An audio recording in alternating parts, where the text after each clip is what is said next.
Alors la préparation du MAS s'est faite initialement par un état de l'art, parce qu'il fallait qu'on sache où on se trouve pour mesurer l'ampleur du travail à faire pour atteindre notre objectif. L'état de l'art a été fait en collaboration avec Schneider Electric et on a déduit au terme de cet état de l'art que SA3I se trouvait dans une culture de type embryonnaire. Notre objectif était d'arriver à un système qui est indépendant et voire interdépendant, donc qui est un système plutôt mature. Voilà en fait quelle était notre marge d'amélioration à fournir.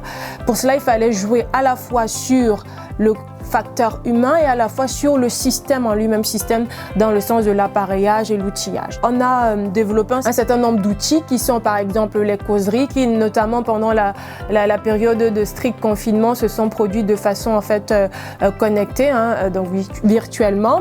Il y a d'autres process qu'on a mis en place, par exemple les remontées de situations dangereuses au travers d'un outil qui est une application finalement enablant pour que tout collaborateur qui se trouve soit sur un site client ou alors sur un site SA3I ou un site Schneider en fait et qui est sensible à une situation dangereuse puisse la remonter. Cela a donné naissance à la vulgarisation par exemple des équipements de protection individuelle Arc Flash qui sont déployés sur Schneider et donc sur SA3I. Également, des VAT de plus en plus perfectionnés. Toutes ces choses-là ont permis finalement de pouvoir à la fois sensibiliser les hommes, mais également leur donner le nécessaire en tant qu'outillage pour permettre qu'ils fassent leur travail dans les meilleures conditions de sécurité. Pour cela, j'ai pu compter sur chaque management et notamment je veux saluer la direction technique qui a été vraiment force d'action et vraiment porteur dans cette démarche-là.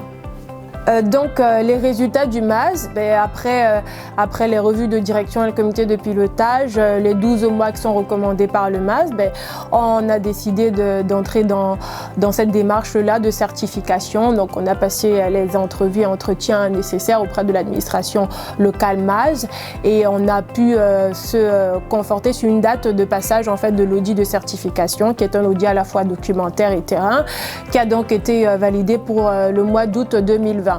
Donc au terme de cet audit de certification, on a obtenu nos résultats. Il faut comprendre que pour un premier audit, un audit d'initialisation, qui est celui qu'on a passé, dans la plupart des cas, on l'obtient pour une année. Donc nous, on l'a eu pour 3 ans, donc le résultat est plutôt excellent et finalement ce résultat excellent est une victoire pour toute SA3I, à la fois pour la direction et la direction générale. Je veux saluer en fait le directeur général Nicolas Rère, mais également pour toutes les équipes qui ont donné de leur motivation, qui ont donné de leur bonne volonté, qui ont donné de leurs efforts en fait. Cela n'aurait pas pu se faire sans toutes les équipes de SA3I, technique, commerciale, toutes confondues sédentaires. Elles se reconnaîtront, donc vraiment merci.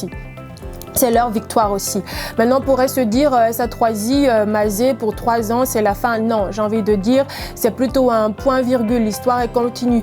Il faut pouvoir maintenir notre démarche là où on était excellent, pouvoir mieux performer sur les pistes de progrès, les axes d'amélioration. Tout cela reste encore à faire pour rester pertinent. Le monde de l'ondulate, c'est un monde qui se déploie, qui évolue. Donc, la sécurisation des systèmes demandera d'aller de plus en plus, d'aller encore plus loin. Donc, nous, on veut rester vigilants, on veut rester focus pour cette aventure qui finalement ne fait que commencer.